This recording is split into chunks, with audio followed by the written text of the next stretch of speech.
I thought I'd be there forever until the day I didn't. You know, it's funny, I never had a conversation with my dad about me leaving day to day. It just kind of happened.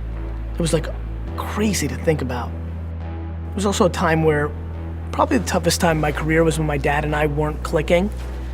There was a point where the business got so big and I was getting the credit, and I was starting to get the credit in the press. And I feel like I could have done a better job of giving my dad more credit, but I think at some level, I was struggling subconsciously without even realizing it that I owned nothing of it. And now I'm married, and you know, here I am at 30, 31, 32 years old. I'm not paying myself a lot of money at all. You kind of wake up and you've put, you know, a decade of 15-hour days, 360 days a year into something. You've built something and watched it grow from 4 to 60 million in revenue, and you've never really made more than $150,000 a year. I just started getting so much of the credit that it started undermining my dad's own feelings for himself.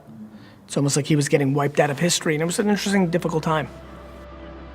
What it took for me to get out of that moment was the ability to start over.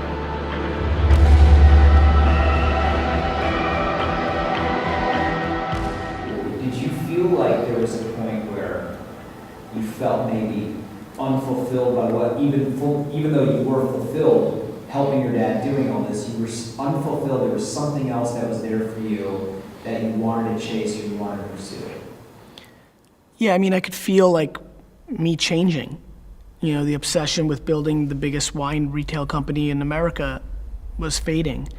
And my curiosity about this Web 2.0 evolution of the internet was rising. And I was starting to realize it wasn't that I was a great wine merchant, it was that I was a great communicator. And my career started to shift.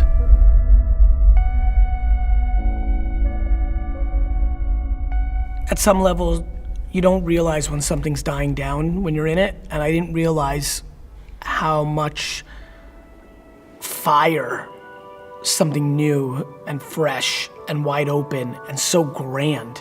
You know, I'm coming from the wine business, which is incredible, and I missed it so much I got back into it, but this whole world of like, this is the changing media landscape, this is communication change, this is gonna affect the world.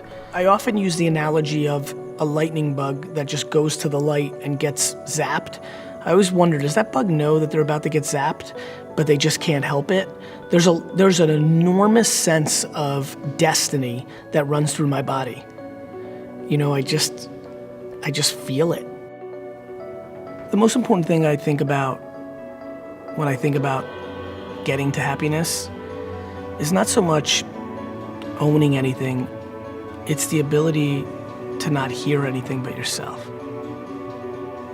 There's nothing more powerful than when everything gets quiet and the only thing that penetrates is your own voice, and that voice isn't judging you.